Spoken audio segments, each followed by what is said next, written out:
오늘 우리가 함께 읽은 말씀 베드로전서 1장 3절부터 4절까지 말씀이고요. 설교의 제목은 산 소망 부활하심 때문에 라는 제목으로 말씀을 나눌 겁니다. 우리 제목만 같이 해볼까요? 시작. 산 소망 부활하심 때문에. 다시 한번요. 시작. 산 소망 부활하심 때문에. 좋습니다.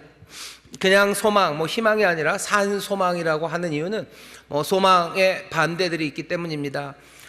산 소망의 반대는 뭐죠? 죽은 소망이죠. 죽은 소망, 죽어가는 소망이 있습니다. 생생하게 살아나는 소망. 그래서 죽지 않는 소망이 있는가 하면 죽어가는 소망이 있습니다. 이게 무슨 얘기인지 아실 거예요.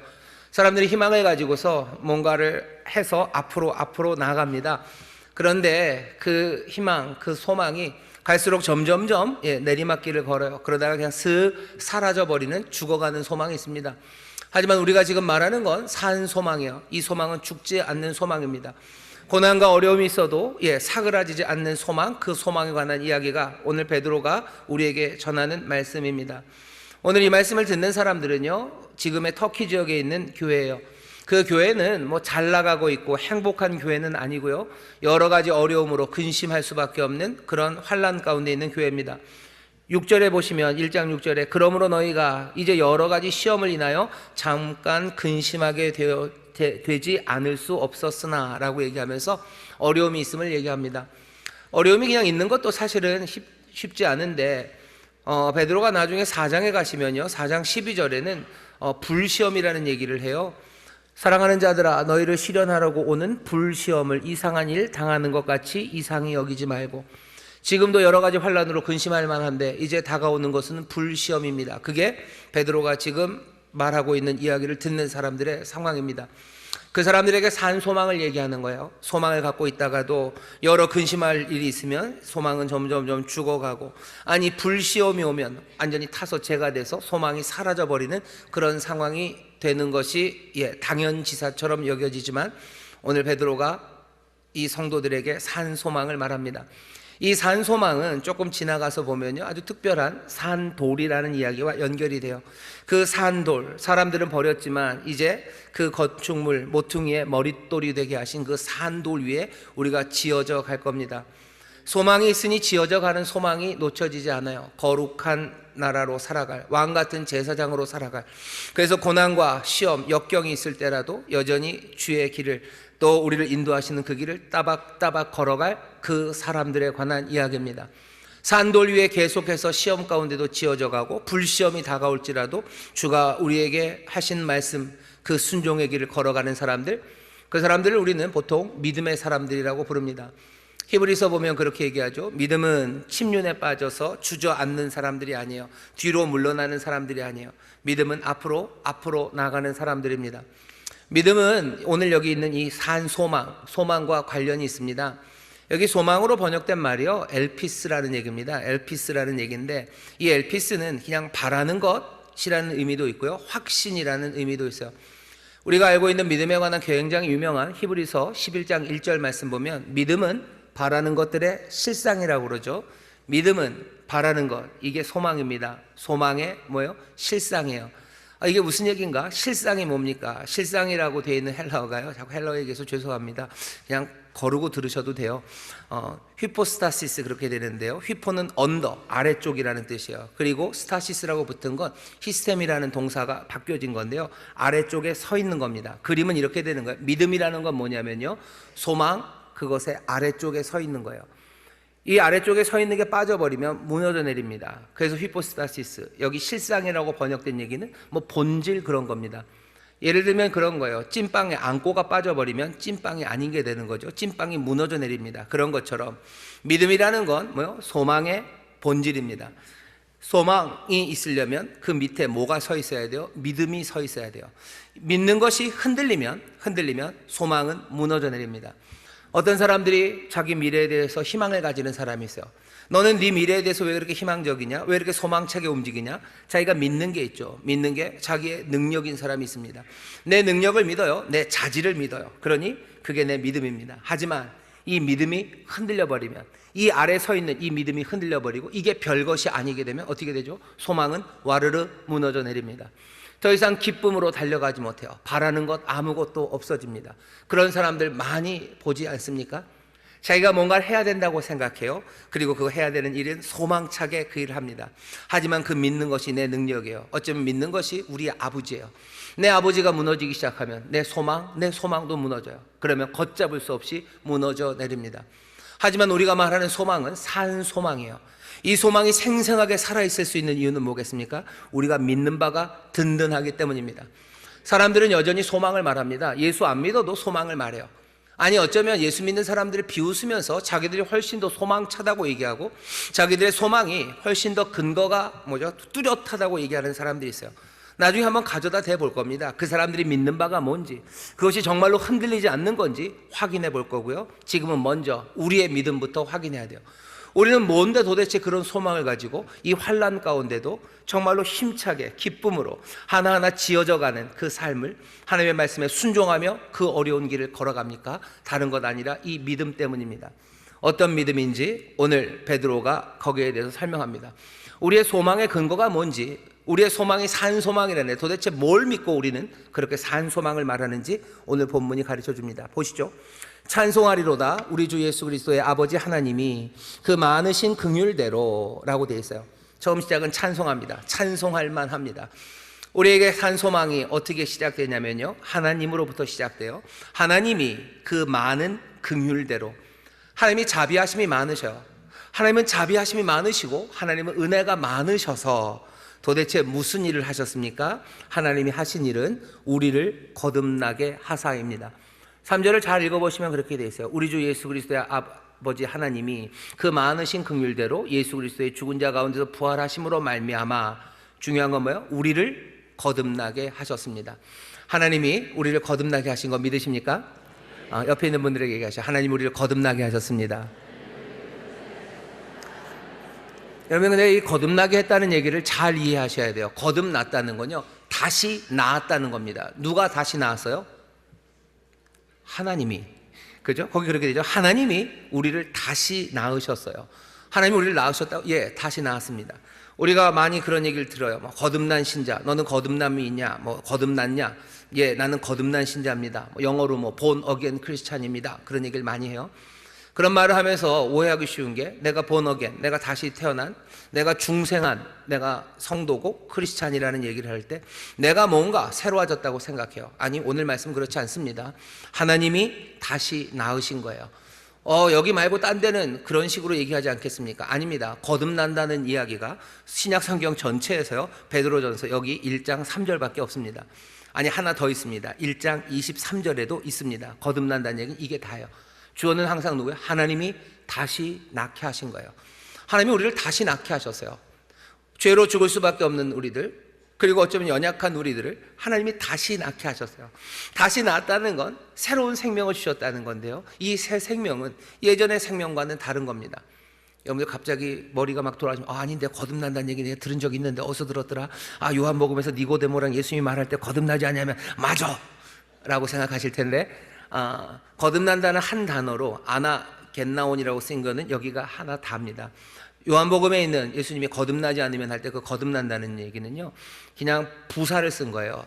태어나고 그 뒤에 아노돈이라고 해가지고 아노땐이라고 그래서요, 위로부터 나지 아니하면.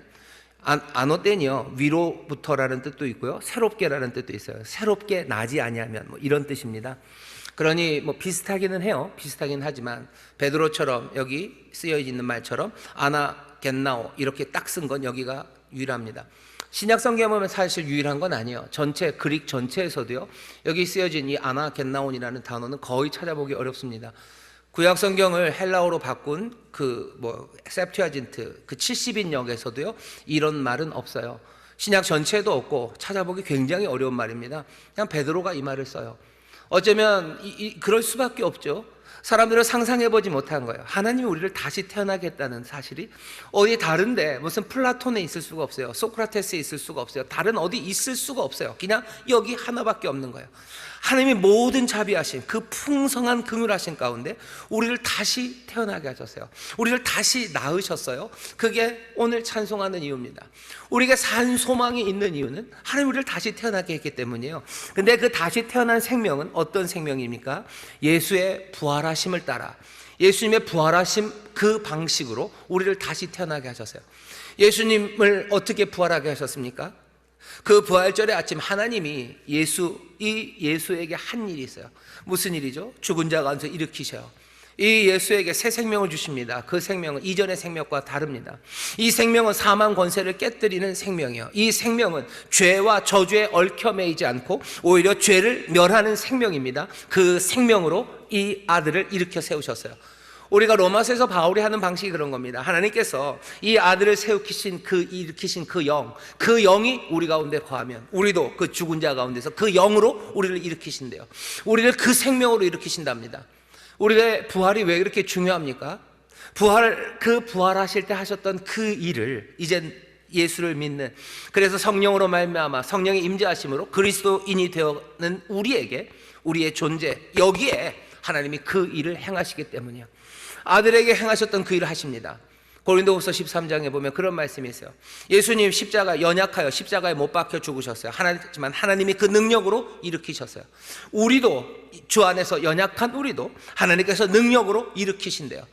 우리가 주님처럼 연약합니다. 하지만 하나님께서 그 아들을 죽은 자 가운데 일으키실 때 부활의 생명, 그 특별한 새로운 생명으로 태어나게 하시고 일으키신 것처럼 이제 우리를 새롭게 낳으시는데 이전의 생명이 아니라 이 부활의 생명, 죄와 사망 깨뜨리는 이 생명으로 일으켜 세우시는 줄 믿습니다.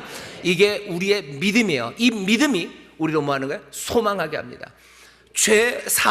사망을 깨뜨리는 이 생명이 나에게 있어요. 그러니 나는 소망할 수 있습니다. 죽음이 나를 가로막습니까? 아니요, 가로막지 못합니다. 예전에는 절망의 끝이 죽음이었어요. 시편 88편 보면 그냥 슬픔의 노래입니다. 처음부터 끝까지 애통함이에요.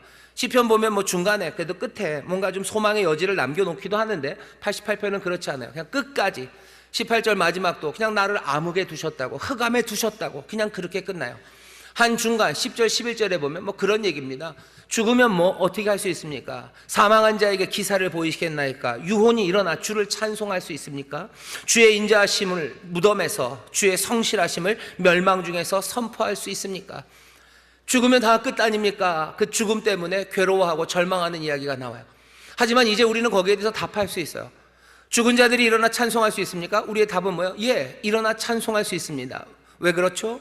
우리 안에 있는 생명은 사망 권세를 깨뜨리는 생명이에요. 우리 안에 역사하는 삶은 다른 것 아니라 사망 이긴 삶이 우리에게 있습니다. 죽은 자가 일어납니까? 예, 죽은 자 일어납니다. 사망이 우리를 더 이상 얽어매지 못해요. 사망이 우리를 누르지 못해요. 그러니 우리에게는 소망이 있습니다.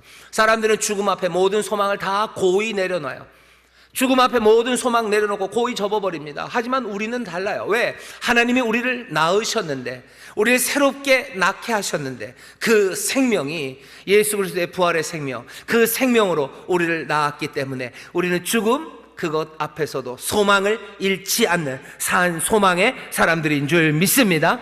누가 이 산 소망을 말합니까? 누가 죽음 앞에서 소망을 말합니까? 우리밖에 말하지 못해요. 세상 사람들은 죽음 앞에도 소망을 말하지만 그건 근거 없는 거예요. 그냥 헛된 믿음이죠. 아, 이러면 뭐 우리 자녀들이 뭘 하겠다. 아니요, 자녀들도 다 죽을 겁니다. 나중에 얘기하겠지만 세상이 소멸될 거고 사라질 거라면 그 상황에서 산 소망을 계속 이야기할 수 없습니다. 우리의 삶이 지금은 고난 가운데 있고 지금은 못나도 정말로 거룩한 삶, 그리고 또 하나님이 주시는 기쁨의 삶으로 간다는 소망을 가질 수 있는 건 왜 그렇죠? 우리의 모든 죄가 이제 꺾여졌기 때문이에요. 우리는 더 이상 죄에 묶여 있지 않습니다. 우리의 생명은 그래요. 예수님께서 죄를 멸하셔서요, 죄를 멸하시고 사망을 결박하시고 일어나십니다. 전에는 내가 죄에 묶여서 내 마음은 죄에 끌려다니는 삶이었어요. 하지만 이제 내 생명은 아닙니다. 나를 다시 태어나게 하셨어요. 나에게 새 생명을 주셨습니다. 나를 다른 사람으로 낳게 하셨는데 그 삶은 예수 그리스도의 부활의 생명이에요. 죄와 상관없는, 아니 죄를 멸하는, 죄에서 승리하는 그 생명의 능력, 그 능력 있는 삶을 우리에게 주셨습니다. 여러분들, 그러니 기뻐하십시오. 그러니 소망하십시오. 산 소망이 우리 가운데 있는 줄 믿습니다. 사람들이 거룩하게 살려고 해요. 좋은 사람이 되려고 하죠. 하지만 그게 자꾸 꺾입니다. 아는 거예요. 내 삶이라는 건, 내 마음이라는 건 죄에 뭐죠? 나는 저항할 수 없어요. 나는 거기에 끌려가고 거기에 넘어질 수밖에 없는 삶입니다. 그러니 하다가 포기하는 거예요. 하다 포기하는 거죠. 좋은 사람이 될 수 있다고 생각하고 이를 악물고 합니다. 하지만 이제 아는 거죠. 나는 죄에 질 수밖에 없는 사람. 그러니 소망은 더 이상 산 소망이 아니라 죽어가는 소망, 그리고 결국은 소망이 사라지는 거예요. 얼마나 많은 사람들이 개가천선하기 위해서 소망 있게 움직입니까? 하지만 결국은 무너져 내립니다. 하지만 우리는 달라요. 하나님이 그 많은 긍휼로 우리를 다시 태어나게 하셨는데 그 부활의 생명, 죄를 멸하시고 사망을 결박하시고 깨뜨리신 그 생명, 그 생명으로 우리를 일으키셨어요. 우리에게는 그 삶이 지금 역사하고 있음을 믿으시기를 주의 이름으로 축원합니다. 주의 이름으로 축원합니다. 옆에 있는 분들에게 얘기하셔. 우리는 주님의 부활의 생명으로 삽니다. 우리는 주님의 부활의 생명으로 삽니다. 부활의 생명으로 삽니다. 아멘, 아멘. 그게 우리가 믿는 바입니다. 그러니 우리에게는 소망이 있습니다. 그것뿐만이 아니에요. 부활의 역사 가운데 하나님은 그리스도를 일으키시고 끝내지 않으셨죠. 일으키시고 하늘에 올리셔서 온 세상을 다스리게 하셔요. 주께서 하시는 일, 은혜가 많으신 하나님이 하시는 일은 새 생명을 우리에게 주셨을 뿐만 아니라 하나님은 새로운 세상을 만드십니다. 하나님 새 세상을 만드세요. 4절입니다. 썩지 않고 더럽지 않고 쇠하지 아니하는 기업이요.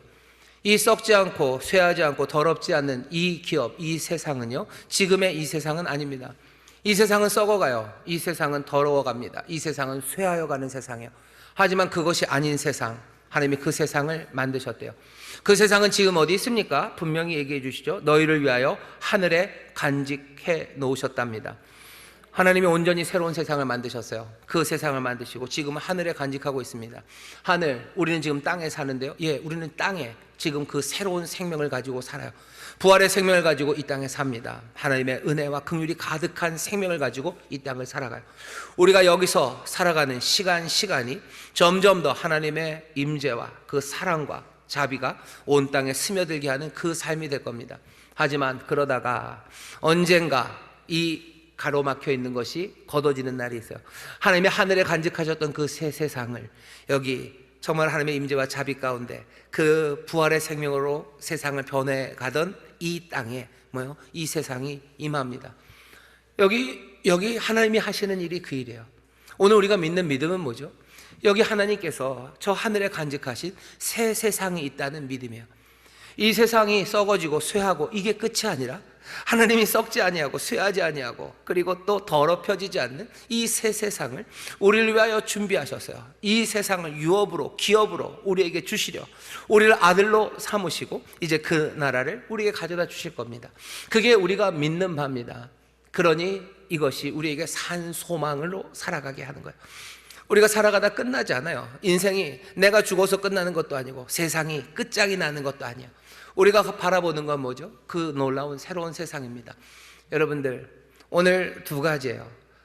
그리스도의 부활로, 그 부활 때문에 우리가 믿게 된 것은 우리가 새 생명을 가졌다는 것, 그리고 하나님께서 새 세상을 만들어 놓으셨다는 겁니다. 여러분들 이 믿음을 놓치지 마시기를 주의 이름으로 축원합니다. 주의 이름으로 축원합니다. 이제 이러면 우리는 산 소망으로 살아갈 수 있어요. 주어지지 않은 사그라지지 않는 소망으로 살아갈 수 있습니다. 왜 그런지 설명을 위해서 조금 비교가 필요할 것 같습니다. 세상 사람들의 소망을 얘기해 보죠. 사람들이 소망이 점점점 줄어들어가는 그런 세상을 살고 있어요. 하지만 여전히 세상도 소망을 말합니다. 희망을 말해요. 미래에 뭔가 더 좋은 일이 있을 거라는 거죠. 미래에 좋은 일이 있을 거고 사람들도 점점 더 좋아질 거라는 소망, 그 소망을 말합니다. 그냥 단지 말할 뿐만 아니라 심지어는 기독교인들 너희들은 빠지라고들 얘기합니다. 하나님 얘기하지 말라고. 하나님 끼어들면 문제가 더 심각해져요. 왜 하나님 끼어들면 인간들이 아주 추잡해져요? 제 얘기 아니고요. 그 사람들이 이렇게 얘기합니다. 하나님 끼어들면 인간들이 추잡해지니까 하나님 없는 게 사람들이 발전하는데 훨씬 더 좋대요. 성숙하는데 더 좋대요. 하나님 얘기 자꾸 하면 과학이 뭉개져요. 그런 얘기 하지 말고 우리가 훨씬 더 이성적으로 판단하면 그러면 세상이 좋아질 거래요. 괜히 아픈데 기도하지 말고 치료해야지 자꾸 기도하고 하나님 이러면 문제가 꼬여요. 좋은 세상 만들고 좋은 사람이 되려면 하나님 빠지고 우리가 좋은 세상을 만들 수 있다고들 생각합니다. 그렇게 생각하게 되는 뭐 근거 내지는 그 사람들이 믿는 믿음이 있어야 되겠죠. 어떤 믿음입니까? 여러 가지가 무너졌지만 지금 사람들이 갖고 있는 믿음은 두 가지인 것 같아요. 하나는 과학에 대한 믿음입니다. 과학의 밑바탕에 있는 이성이에요. 이성이 우리를 점점 더 과학이 발전하게 해요. 또 하나는 뭐냐면 뭔가 거의 신화에 가까운, 하지만 뭐 사람들은 다 붙잡고 놓치지 않는 뭐 진보에 대한 기대입니다. 진보에 대한 기대를 사람들이 가졌다가 뭐 놓쳤다가 하지만 여전히 그 진보에 대한 기대를 가지고 있어요. 계속해서 사람들은 세상이 좋아진다고 말합니다. 도대체 근거가 뭐예요? 세상이 좋아지는 근거가 뭡니까? 물어보셔요. 한번 물어보셔요. 그럼 아마 이 정도 얘기할 겁니다. 그냥 과학이 발전하니까, 우리가 똘똘하니까. 똘똘한데 왜 세상이 좋아집니까? 그러면 어쩔 수 없어요. 해겔 얘기해야 되는 거죠. 해겔이 말합니다. 이성은 계속해서 발전해가요. 뭐 정반합, 가만히 있으면 반대가 오죠. 그것들을 다시 다 합치면서 이성은 점점 발전해 갑니다. 사람들은 점점 똘똘해져요. 사람들은 점점 더 실제에 가까워지고요. 이성이 발전합니다. 그 밑에 또 하나 있는 건 이성만 그런 건 아니에요. 그냥 아예 자연이, 세상 자체가 점점 좋아져요. 그 신화를 보충하는 그 근거가 다른 게 아니라 뭐 다윈의 진화론 같은 겁니다. 진화론 보면 자연 생태계가요, 생물들이 점점 진화합니다. 점점 좋아져요. 거기에는 뭐 적자 생존이라든지 뭐 이런 것들, 어쩌면 피 튀기는 얘기들, 죽음의 이야기들, 그런 이야기가 있지만 결국은 좋아지는 거죠. 결국은 점점 좋아집니다. 세상이 시간이 지나면서 적자들, 뭔가 합당한 사람들이 남으면 좋아지는 것처럼 세상도, 사회도 그렇게 될 거예요. 사회도 점점 시간이 지나가면 뭔가 투쟁이 있고 뭔가 문제가 있겠지만 적자 생존, 가장 좋은 것, 그것들이 점점 발전돼 갈 거예요. 세상은 그러니 점점 더 평화로워질 거고, 점점 더 평등해져 갈 거고, 점점 더 자유로워질 거고, 역사는, 사회는 그렇게 진보할 겁니다. 그게 사람들이 갖고 있는 생각이에요. 그러니 소망하는 거죠. 그 소망 가운데 사람들은 해야 되는 여러 가지 일들을 합니다. 열심히 공부하고요, 때로는 뭐 투쟁하기도 하고요, 또 나가서 외치기도 하고, 그렇게들 살아갑니다. 그러니까 우리가 갖고 있는 것과 비슷한 거예요. 믿음은 바라는 것들의 실상이죠. 에센스죠. 히포스타시스, 그 밑에 있는 거죠. 그 사람들의 믿음이 있어요. 과학에 대한 믿음, 역사가 진보하고 이성이 진보한다는 그 믿음, 그 믿음으로 사람들은 소망으로 살아갑니다. 그러면서 뭐라는 거야? 예수 믿는 사람들 빠지라는 거죠. 하나님 없어도 돼요. 적자 생존, 세상이, 자연이 그렇게 진화되어 갈 거고, 사회가 진화되어 갈 거고, 우리의 이성이 발전해 갈 거고, 그러니 거기에 따라서 뭐 문화, 예술, 과학, 모든 것들은 발전해 갈 거예요. 그러니 미래는 소망차입니다. 여기에 흔들림 없이 우린 소망하며 해야 되는 그 일들 하나하나 산돌 위에가 아니라 우리의 이전에 있었던 것 위에 하나하나 더 좋은 것들을 쌓아나가면서 세상을 만들겠대요. 그게 세상이 우리에게 지금 전하는 소망의, 소위 말하는 복음입니다.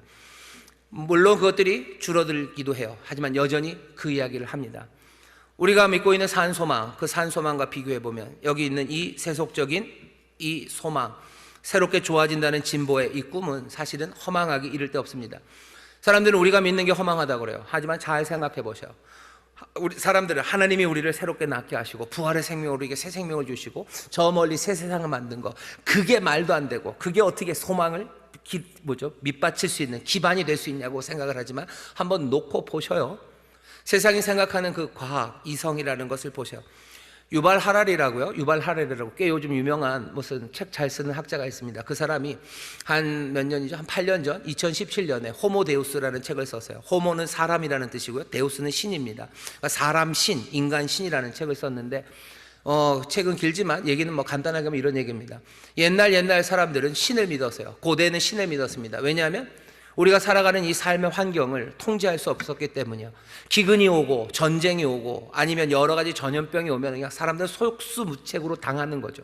어떻게 할 수가 없어요. 그러니 신에게 갑니다.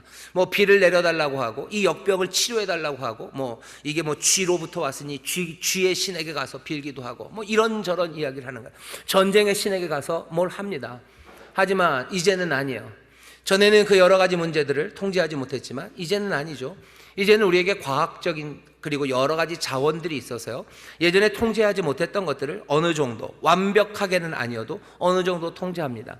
기근의 문제 해결할 수 있어요. 뭐 여러 가지 유전자 조작을 통해서, 식량 증산을 통해서, 아니면 여기저기로 식량들을 움직이는 일들을 통해서 기근의 문제 어느 정도 통제할 수 있어요.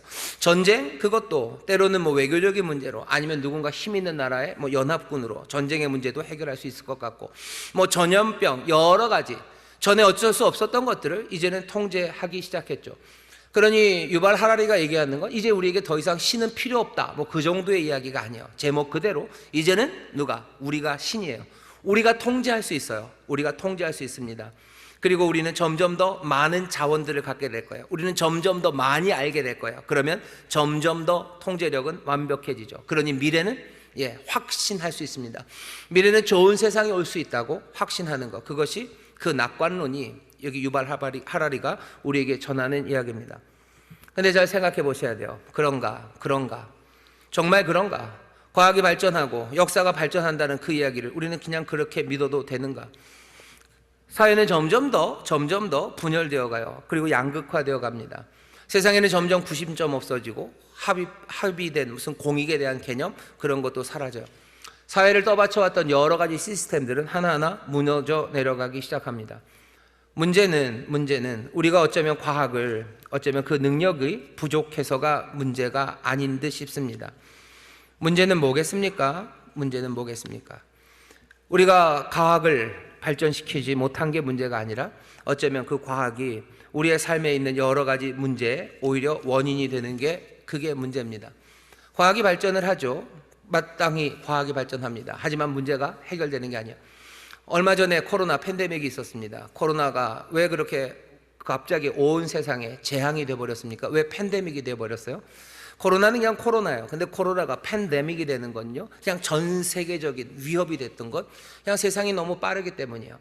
우한에서 코로나가 있었어도 세상이 빠르지 않았으면 그 코로나 치사율이 결국 나중에 확인된 게 여러 가지 의료기관들의 도움이 있었겠지만 채 1%가 되지 않아요. 그러면 거기 안에서 어떻게 그냥 지지고 볶고 하다 보면 그냥 우한에 인구가 좀 많죠. 그 사람들 중에 몇 명이 아프고 그냥 그래서 거기서 끝날 수도 있었어요. 물론 슬픈 일이죠. 하지만 그것들이 온 세계로 퍼져간 것, 그것은 우리가 너무 빠르기 때문입니다. 비행기는 빨라요. 기차가 빨라요. 빠르면 비행기죠. 아니요, 몰라요. 뭐죠? 빨라요. 기차가 있고 그리고 또 비행기가 있어요. 경제는 빨리빨리 움직여야 돼요. 옛날처럼 그냥 자기 동네에서 지지고 볶고 살 수 없어요. 과학은 발전되어 있고 점점 빨라지는 세상에서 팬데믹의 문제가 심각합니다. SNS가 처음 시작될 때 사람들은 이제 드디어 온 세상에 진실이, 그리고 진리가 온 세상을 덮을 거라고 생각했어요. 뭔가 독재국가 같은 곳에서 독재자가 갖고 있었던 그 언론들, 통제, 그것들이 이제 불가능해져요. 모두가 다 1인 미디어예요. 누구라도 연락할 수 있어요. 그러면 이제 진실이 밝혀질 거고 사람들은 모두 다 진실을 알 거고, 그러니 독재가 갖고 있는 뭔가 거짓으로 세상을 뒤덮으려는 그런 시도들은 이제 끝장난 거라고들 기뻐들 했습니다. 한 10년쯤 지났어요. 지금 온 땅을 덮고 있는 건 진실된 소식이 아닙니다. 오히려 가짜뉴스가 온 세상을 덮어버리고 있어요. 그래서 일어나는 건 뭔가 좋은 변화들이 아니라 오히려 분열의 감은 높아져 가고요, 증오와 미움들, 그것들은 더 깊어져 가는 세상을 살아가고 있어요.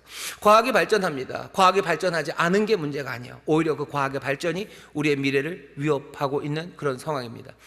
세상의 그 이성이라는 건 뭔가 절대적인 도덕, 하고 하지 말아야 되는 것, 그것들을 제공하지 못합니다. 다른 사람들의 유익을 위해서 내 이익을 희생하라고 그 말 아무도 못합니다.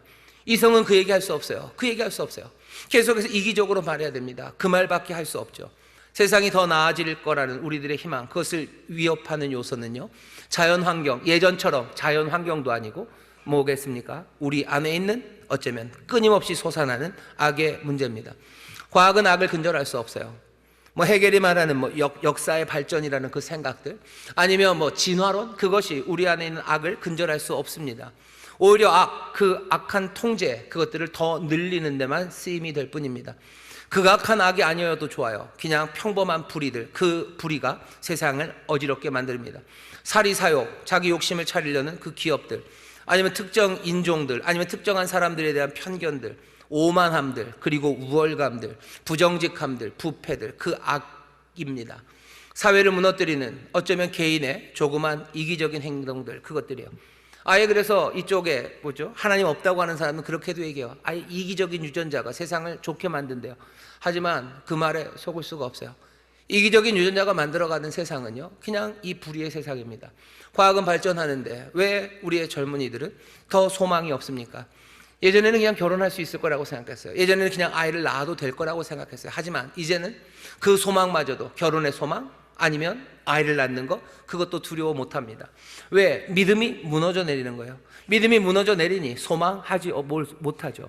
아이 낳는 거 사실은 어렵습니다. 아이 기르는 것도 어렵습니다. 하지만 옛날에 그 소망이 있을 때는, 믿음이 굳건하고 거기에 소망이 있을 때는 이 어려움에도 하나하나 지어져 갔어요. 하나하나 만들어 갔어요. 이겨나가면서 했어요. 하지만 이 믿음이 무너지니 소망은 사라지고, 그러니 아무것도 움직이지 못하는 세상, 그 세상이 되어가는 겁니다.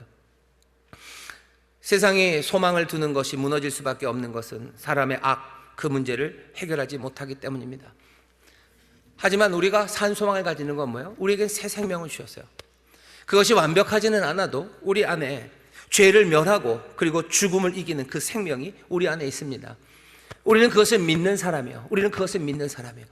죄에 넘어지지 않을 거예요. 물론 넘어질 때 있지만, 이제 하나님의 긍휼하심으로 우리에게 주신 생명은, 우리가 거기에 합당하게 살아간다면, 어쩌면 성령의 충만한 가운데 그 말씀대로 살아간다면 우리는 죄에 지지 않습니다. 싸워 이길 사람들이에요. 기도해야 되고 우리가 붙어 이겨야 되지만 이 믿음은 흔들리지 않는 거예요. 이 믿음으로 여전히 소망을 가지고 힘들어도 갈 수 있는 거. 왜 그렇습니까? 우리에게는 싸워 이길 새 생명이, 죄와 사망 권세 깨뜨린 그 새 생명이 우리 가운데 있기 때문입니다. 세상에 소망이 피어있는 그곳에 우리가 전할 수 있어요. 우리 안의 문제, 이 문제 해결해야 된다고 해요. 세상은 왜 이 문제 얘기 안 하는지 아셔요? 해결할 수 없기 때문이에요. 그러니 말 못합니다. 누가 지금 희생해야 된다고 누가 얘기합니까? 네가 희생해야 된다, 네가 참아야 된다, 네가 용서해야 된다, 네가 포기해야 된다, 아무 말도 못하죠. 그러니 세상은 점점점 어지러워지는 거예요. 경제적인 사이즈는 커져가고 온갖 기술은 늘어났지만 그것으로 그냥 이리저리 헤매면서요, 점점 더 소망 없는 세상을 만들어가는 거. 왜? 우리 안에 있는 이 죄의 문제를 해결하지 못하기 때문이에요. 하지만 하나님은 자비가 많으셔서 우리를 새롭게 태어나게 하시는데, 정말로 부활의 생명, 죄와 사망 권세 깨뜨린 그 생명을 우리에게 주셔서 우리로 그 믿음 안에 소망하는 사람들, 산 소망으로 살아가게 하시는 줄 믿습니다. 우리는 미래에 대해서 소망할 수 있어요. 아니, 우리는 그렇게 할 수 있습니다. 포기하지 않고 할 수 있는 것, 우리 안에 정말로 죄를 깨뜨리신, 그리고 사망 깨뜨리신 그 부활의 생명을 우리에게 주셨기 때문인 줄 믿습니다. 세상에 하나님 없이 희망을 말할 때 그것이 문제되는 이유가 또 있어요. 두 번째 이유는 뭐냐면, 이 사람들은 완전한 소멸, 그것을 피할 수가 없습니다. 기독교가 생각하는 역사, 그죠? 헤겔이 생각하는 역사, 아니면 다윈이 생각하는 역사, 아니면 사회적 진화론 사람들이 생각하는 역사와 우리가 생각하는 역사는 비슷한 것 같기도 하지만 다릅니다. 우리는 역사에 대해서 전혀 다른 태도를 취하고 있어요. 우리는 종말을 향해 가요. 물론 윤회를 말하는 그런 시스템이나 종교들도 있지만 우리는 아니에요. 역사는 진보합니다. 계속해서 앞으로 갈 거예요. 우리는 종말을 향해 간다고 가르쳐요. 하지만 그 종말은 어떻게 되어 있습니까? 오늘 4절에 봤죠. 그 종말, 그 시간 넘어서 하나님께서 하늘에 감추어 두신, 썩지 아니하고 더럽혀지지 아니하고 그리고 쇠하지 아니하는 그 새 세상이 거기에 있다고 우리는 믿는 사람이에요. 역사의 종말의 끝이 허무하게 끝나지 않습니다. 하나님은 자비가 많으시고 긍휼이 많으셔서요, 정말로 그리스도 부활하시는 그 시간에 우리를 위해서 그 새 세상을 만들어 놓으셨어요. 그 새 세상은 어떤 세상입니까? 우리가 동경하는 최고의 것들, 우리의 모든 희망, 그 희망을 합한 것보다도 더 아름다운 것들로 하나님께서 만들어 놓으신, 더럽혀지지 않고 쇠하지 않고 무너지지 않는 그 영원한 나라, 그 세상을 거기다 만들어 놓으셨어요. 그게 우리의 믿음입니다. 이 믿음이에요. 세상은 그게 뭐냐? 그럼 니들은 무슨 믿음이냐로 있는지 물어봐야 되는 거예요. 세상은 그런 믿음도 없어요. 뭐라고 믿습니까? 이 사람들이 사실은 믿는 건 뭐예요? 세상은 소멸한다는 믿음이에요. 대놓고 말할 수는 없지만 그냥 세상은 소멸하는 거죠. 왜? 이 세상 밖에 아무도 없어요. 우리가 갖고 있는 건 이 자연뿐이에요. 만약에 그렇다고 한다면 5분을 생각할 것도 없어요. 1분만 생각하면 됩니다. 1분만 생각하면 이 물질 너머에 아무것도 믿지 않아요. 여기 그러면 한 사람이 죽죠. 죽으면 어디로 갑니까? 그냥 무로 가는 거죠. 이게 다라며, 여기 넘어서 아무것도 없다며. 갑자기 반말해서 죄송합니다. 여기 이거밖에 없다면서요? 그러면 뭐예요? 죽으면 끝이죠. 죽으면 끝입니다. 나만 끝나는 것 아니에요. 그냥 인류 문명 자체도, 전체 문명 자체도요, 그냥 무가 되어버릴 거예요. 다 사라져버릴 거예요. 에이, 계속 가겠죠. 아까 얘기했죠. 1분만 생각하면 됩니다. 이게 다예요. 인류 문명은 언제 멸망할 겁니까? 태양이 식을 때 멸망할 겁니다. 태양이 다 꺼집니까? 꺼지죠. 당연히 꺼지죠. 거기 있는 게 무슨 무한한 겁니까? 뭐 지리도 그러죠. 영원한 건 절대 없어요. 태양도 꺼집니다. 태양이 완전히 다 불이 꺼질 때, 그때까지 기다릴 필요도 없어요. 어느 정도만 식어버리면 여기 지구엔 아무것도 남지 않을 겁니다. 어떤 인류도 살아남을 수 없습니다. 살아남을 수 없어요. 없어요. 아닐 것 같은데 없어요. 없어요. 1분만 생각하면 돼요. 없습니다. 없습니다. 세속적인 희망, 사람들이 그 얘기를 하지만 결국은 그 밑에 있는 믿음이라는 게, 자기들이 믿는 게 뭐예요? 하나님 없다는 믿음이에요. 이게 다라는 믿음이에요. 그 믿음이 소망을 견지해낼 수 있습니까? 못합니다. C.S. 루이스라는 사람이 유명한 분이에요. 그분이 약간 비꼬았어요. 그 당시에 뭐 1940년대 말 뭐 이런 때인데 핵폭탄 이런 거 만들어지면서 온 세상이 호들갑을 떠는 거예요. 핵폭탄 때문에 인류 문화가, 인류 문명이 파괴될 거래요. 루이스가 뭐라 그러냐면, 그런 핵폭탄이 없었을 때는 인류 문명이 어떻게 될 거라고 생각했냐고 묻습니다. 핵폭탄이 없었으면 어떻게 됐는데, 핵폭탄이 없었어도 인류 문명은 뭐예요? 결국은 멸망할 겁니다. 몽땅 다 소멸할 겁니다. 전제는 뭐예요? 자연이 이 존재의 전부라면, 이게 전부라면, 하나님 없고 이거 바깥 어딘가에 이 세상과는 사뭇 다른, 정말로 썩지 않고 부패하지 않고 쇠하지 않는 무슨 나라가 없다면, 그런 것 없다면, 이게밖에 없다면 이건 소멸하는 것, 그것이 당연합니다. 사람들은 그래? 그래도 살 수 있는 것 아닙니까? 천만에 그렇게 살 수 없습니다. 인류의 문명이라는 것이, 우리가 가진 소망이라는 것이 그냥 그 긴 암흑의 세상에 잠깐 짧게 명멸했던 그 문화라고 생각하고, 그리고 그것이 결국은 사라져버릴 거고, 사라져버린 그때는 아무도 그것을 기억하는 사람조차 없을 거라는 것을 생각하면 소망이라는 건 무색합니다. 사람들은 그것들을 어떻게 극복하기 위해서 대체물을 가져다 놔요. 뭔가 초월적인 것, 상징으로 가져다 놓습니다. 뭔가 예술이 영원하대요. 인생은 짧고 예술은 길대요. 예술은 길다고 내 작품들을 만들어 놓고 내 자손들이 이어갈 거라고. 아니요, 그건 눈 가리고 아웅하는 겁니다. 작품도 사라질 거고 내 자손도 사라질 거고 자손의 자손도 사라질 겁니다. 결국은 그 앞에서 할 수 있는 일이 없어요. 그때는 뭐예요? 세상의 모든 의미가 사라집니다. 그냥 이 자연이 다고 하나님이 없다고 생각할 때요, 세상에 아무 의미도 없어요. 세상에서 벌어지는 모든 역사라는 것들은요, 뭐 셰익스피어 말한 것처럼 그냥 소리일 뿐이에요. 그냥 소리고 분노일 뿐이에요. 거기엔 아무 의미도 없어요. 여러분은 5분 있다가 세상에 말 없어질 거예요. 아니면 5분 있다 내 삶이 죽을 겁니다. 내가 사라질 거예요. 내가 사라져요. 하나님께 가는 게 아니라 내가 5분 있다 사라져요. 그럼 내가 무슨 소망을 말할 수 있어요? 소망을 말할 수 없을 뿐만 아니라 거기에 무슨 사랑을 말하겠습니까? 거기에 무슨 아름다움이 있습니까? 거기에 무슨 정의가 있습니까? 거기에 무슨 수고의 의미가 있습니까? 아무것도 없죠. 사람들이 그냥 우기려고 말하는 거예요. 내일 지구에 종말이 오면 오늘 뭐 사과나무를 심겠대요. 사과나무 심지 마셔요. 그거 뭐 어떡하려고요? 어떡하려고요? 사람들이 그냥 대체물을 하는 거예요. 그렇게 하는 거, 그렇게 그거를 떨쳐버리려고 그냥 상징적인 것들을 가져다 대고 그것들을 잊지 않으려고 해요. 그거 기억하면 살아갈 수가 없으니까 기억하지 않으려고 하고 자꾸 떠나려고 하지만, 아니, 이건 계속해서 우리에게 밀고 들어옵니다. 내 삶의 고난이 깊어질 때 사람들이 뭐라고 생각하나요? 어차피 이런 생각하네요. 어차피 죽으면 끝인 거예요. 어차피 죽으면 끝인데 내가 왜 소망으로 그렇게 아둥바둥 뭔가 아름다운 인생을 위해서, 아름다운 세상을 위해서, 아니면 그 정의를 위해서, 아니면 그 사랑을 위해서 내가 그렇게 삽니까? 어차피 끝날 건데 라는 생각이에요. 이 아픔이 깊어지면 깊어질수록 이것들이 점점 더 우리에게 밀고 들어옵니다. 이 소멸이라는 게 점점 더 밀고 들어와요. 소망할 수 있습니까? 소망 못합니다. 우리의 소망은 달라요. 우리의 소망은 산 소망이에요. 왜? 하나님께서 예수 그리스도의 그 부활하심을 통해 우리에게 새 생명을 주셨을 뿐만 아니라 새 세상을 만들어 놓으신 거예요. 새 세상을 마련해 놓으셨는데, 썩지 않는 세상이에요. 쇠하지 않는 세상, 더럽지 않는 그 세상이 저 하늘 저곳에 간직되어 있어요. 사람들은 와, 그걸 믿고 어떻게 사냐? 아니, 그걸 믿지 않고 어떻게 삽니까? 그걸 믿지 않고 어떻게 삽니까? 사람들은 기억하지 않으려고 하는 거예요. 그냥 외면하는 거예요. 뭔가 가져다 대고 그걸로 됐다고 생각하는 거예요. 예술작품이 남겨지면 인생이, 아니 5분 뒤에 정말로 끝인데 그 생각 못하는 거죠. 정말로 끝이라면 의미 없죠. 삶이 무슨 의미가 있습니까? 뭐 영원히 남긴다고 인류 문명을 위해서, 인류 발전을 위해서, 미래의 무슨 대한민국을 위해서 왜 수고합니까? 이것이 아무것도 아닌 허무한 소멸이라면 그렇게 살아갈 수 없어요. 사람들은 예수 그리스도를 믿는 우리들, 우리의 소망이 이상한 소망, 우리의 믿음이 이상한 믿음이라고 합니다. 하지만 아니에요. 이 믿음 없이는 살 수 없습니다. 이 믿음 없이는 소망할 수 없어요. 이 믿음 없으면 죽는 거죠. 그러니까 사람들이 얘기하는 거예요. 하나님 없이는 소망 없습니다. 주님이 우리의 소망입니다. 주님만이 우리의 기쁨입니다. 주님만이 우리의 삶의 의미입니다.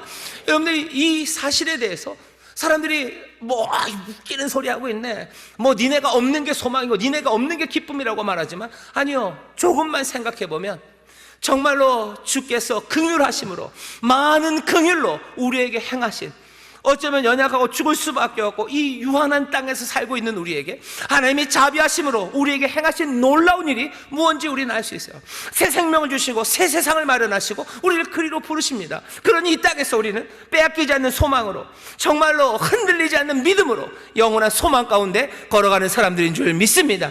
믿음은 소망의 근거가 되는 거예요. 우리의 믿음은 든든합니다. 이 믿음 놓치지 마시기를 주의 이름으로 축원합니다. 우리의 소망의 근거는 어디 있습니까? 그러니 부활하신 주님이 우리의 소망의 근거예요. 누가 주를 부활하게 하셨습니까? 하나님이 예수 그리스도를 부활로 일으키시며 그 부활의 생명을, 그 부활로 만들어진 새 세상을 우리에게 주셨으니 우리의 믿음과 소망의 근거는 다른 데 있지 않아요. 하나님이 우리의 믿음과 소망의 근거입니다. 그러니 우리의 소망은 늘 산 소망일 수밖에 없어요. 우리의 소망이 그러면 소망으로 살아가니 아무 문제 없습니까? 아니요.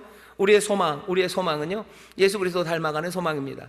사람들은 역사가 계속해서 상승한대요. 계속해서 연속적으로 승승장구한다고 해겔이 얘기하죠. 우리는 그렇게 생각 안 합니다. 그렇게 되지 않아요. 뭘 보면 알아요? 예수 그리스도, 그 생명으로 살아가셨던 그분을 보셔요. 그분은 승승장구하지 않으셨어요. 그분은 내려오셨고 그리고 올라가셨어요. 성육신 하시며 내려오시고 죽기까지 순종하시고 십자가에 못 박히셨어요. 그리고는 어떻게 하십니까? 부활하시고 그리고 오르셔서 그 보좌, 하늘 높은 곳에서 온 세상을 다스리는 분이셔요. 우리의 삶도 그럴 겁니다. 계속 승승장구? 내 삶이 승승장구가 아닌데요? 그럼 나는 끝난 겁니까? 난 역사의 발전, 인류의 발전에서 난 도태된 사람입니까? 아니요. 내가 고난의 길에서 또 고난, 이러다간 지하 몇 층까지 갈지도 모르는 그 고난에서도 우리는 뭐 하는 거예요? 상승할 것을 기대할 수 있어요. 우리는 그렇게 소망하는 사람이에요. 우리는 그러니 낙심하지 않습니다. 고난, 그 내리막을 통해서 올라갈 걸 믿는 사람이죠. 그러니 우리의 산 소망은 그렇습니다. 세상은 실패하면 뭔가 도태됐다고 생각해요. 그죠? 왜? 세상은 좋아지는데, 세상은 다 좋아하는데 왜 나만 내려가냐는 거죠. 근데 세상이 그렇게 다 좋아져 가지 않아요. 근데도 세상은 그렇게밖에 말할 수 없어요. 그래야 소망을 말할 수 있으니, 야, 세상은 좋아져 가는데 너는 뭐냐? 라는 질문을 하게 되는 거죠. 그 사람들이 계속 하는 말, 세상은 좋아진다 그 말만 하기 때문이에요. 하지만 우리는 그렇게 얘기하지 않습니다. 우리는 우리에게 새 생명 주셨다고 얘기해요. 죄와 사망 깨뜨리는 생명 주시고 새 세상이 저곳에 있어요. 우리는 이 땅에서 고난, 그 어려움 가운데도 정말로 죄를 이긴 그 생명, 죽음 이긴 그 생명으로 하나님의 자녀답게 하나하나 산돌 위에 지어져 갈 겁니다. 내려가면서도 지을 거예요. 왜? 내가 삶에 하나님이 일으켜 세우시는 그 소망이 나에게 있기 때문입니다. 사람들은 내려갈 때 포기해요. 하지만 우리는 내려갈 때 포기하는 사람이 아닙니다. 왜? 그 길이 승리의 길임을 우리는 믿기 때문이에요. 왜 인천에 아파트가 그렇게 많아지는데 내 아파트는 없는 걸까? 그러고 괴로워하면서 주저앉잖아요. 인천의 아파트는 점점점 많아지는데 왜 내 아파트는 없을 걸까라고 얘기하잖아요. 인천의 아파트는 많아지지만 나는 아파트가 없는 그 내리막에서도 나는 내 능력과 어쩌면 내 용기를 바라보는 게 아니라 내 믿음과 소망은 하나님께 있습니다. 내가 하나님 바라보기 시작하면 어떻게 돼요? 이사야 41장입니다. 주 여호와를 앙망하는 자 어떻게 된다고요? 새 힘을 얻어요. 그리고 독수리 날개쯤에 올라가는 것처럼 날아오르기 시작합니다. 내가 세상을 보고 거기에 소망을 걸 때는 그 내리막에서 어쩌면 이를 악물어야 되고 어쩌면 이겨내려고 몸부림칠지 모르겠지만 내가 산 소망으로 살아갈 때는요, 고난으로 그 내리막길에서도 주를 앙망하기에 내 소망과 내 믿음이 오직 하나님께 있기에 내 안에서는 기쁨이 솟구치기 시작합니다. 나는 고난의 길에서도 기쁨으로 순종하며 가요. 주께서 그러셨어요. 주님이 고난 가운데서 고난당하시며 기쁨의 순종을 배우셨대요. 순종, 또 그 길을 따라서 하나하나 지어가는 그 길에 하나님이 행하시는 놀라운 상승의 그 구원의 이 소망을 우리는 놓치지 않습니다. 이 소망이 우리를 부끄럽게 합니까? 이 소망은 우리를 부끄럽게 하지 않을 거예요. 우리가 환난 가운데도 기뻐하는 건 왜 그렇습니까? 환난이 연단을, 그 연단이 인내를, 그리고 결국은 뭐요? 우리의 소망을 이룰 것을 알기 때문이에요. 이것을 날마다 성령이 하나님의 사랑을 우리가 부음으로써 우리에게 그것을 확인시켜 줍니다. 어떻게 확인돼요? 고난, 환난 가운데 기쁨이 내 안에 솟구쳐 오르는 거예요. 하나님의 사랑이, 많은 긍휼이, 그 많은 긍휼이 나를 낳게 하셨음을, 나를 하나님의 자녀로 부활의 생명을 내게 주시고 새 생명을 우리에게 가져다 놓으셨음을 내게 확인시켜 주니 나는 그 고난의 길에서도 기뻐하고 나는 소망 가운데 노래합니다. 그러니 바울이 얘기하는 거예요. 이 고난의 사람들에게 3장 처음 시작이 뭐죠? 찬송하리로다. 고난으로 살아가지만 소망 가운데 하나하나 그 산돌 위에 지어져가는 이 사람들에게 찬송하라고. 우리 하나님이 그 많은 긍휼로 예수 그리스도 그분의 부활하심으로써 우리에게 산 소망을 주사 어떻게 하셨어요? 우리에게 썩지 아니하고 쇠하지 아니하고 그리고 더럽혀지지 않는 그 새 세상을 우리를 위해 예비하셨다고 하나님을 찬송하며 살아갑니다. 우리는 산 소망의 사람이요, 이 같은 소망을 가진 사람들은 없습니다. 이 소망 주시려고 예수님 오셨고 우리는 그 소망으로 살아가고 이 소망의 빛을 세상에 비추는 산 위의 동네입니다. 세상에 소망을 가지고요 열심히 살아가는 분들 많으셔요. 안타깝게도 그 믿음이라는 게 어쩌면 근거 없는 사라져버릴, 스그러져버릴, 어쩌면 어리석은, 그래서 두려워 제대로 문제를 대면하지 못하는 그 믿음을 가지고 소망 가운데 걸어가다가 넘어지는 사람들 많습니다. 우리에게 소망을 전하라고 부르셨어요. 우리의 산 소망을 전하십시오. 우리는 그래서 복음을 전하는 거예요. 하나님이 우리를 거듭나게 하셨죠. 하나님이 우리를 하나님의 자녀로 새롭게 태어나게 하셔요. 많은 긍휼하심으로 그 일을 하십니다. 이 일이 정말로 우리에게 일어난 일이고 내가 그 산 소망의 사람임을 여러분은 믿음으로 놓치지 마시기를 주의 이름으로 축원합니다. 옆에 있는 분들에게 얘기하세요. 산 소망이 있으시군요. 산 소망이 있으시군요. 아멘, 아멘, 아멘. 다시 한번 하시죠. 하나님의 자녀십니다. 하나님의 자녀십니다. 다시 말하면 뭡니까? 하나님이 아버지십니다. 옆에 있는 분들에게 하나님이 아버지십니다. 하나님의 아버지십니다. 긍휼 많으신 하나님께 소망과 믿음을 두시는 이들 산 소망으로 살아가십시오. 그 산 소망으로 지어져 가시고 멈추지 마세요. 우리가 가진 이 소망이 가장 위대합니다. 이 소망을 주신 주께 감사하며 어려움 가운데도 늘 찬송하고 솟구쳐 오르는 그 희망으로 정말로 세상에 이 귀한 복음과 소망을 전하는 산 위의 동네들이 되시기를, 정말로 등경 위에 놓은 하나님의 진리의 빛이 되시기를 주의 이름으로 축원합니다.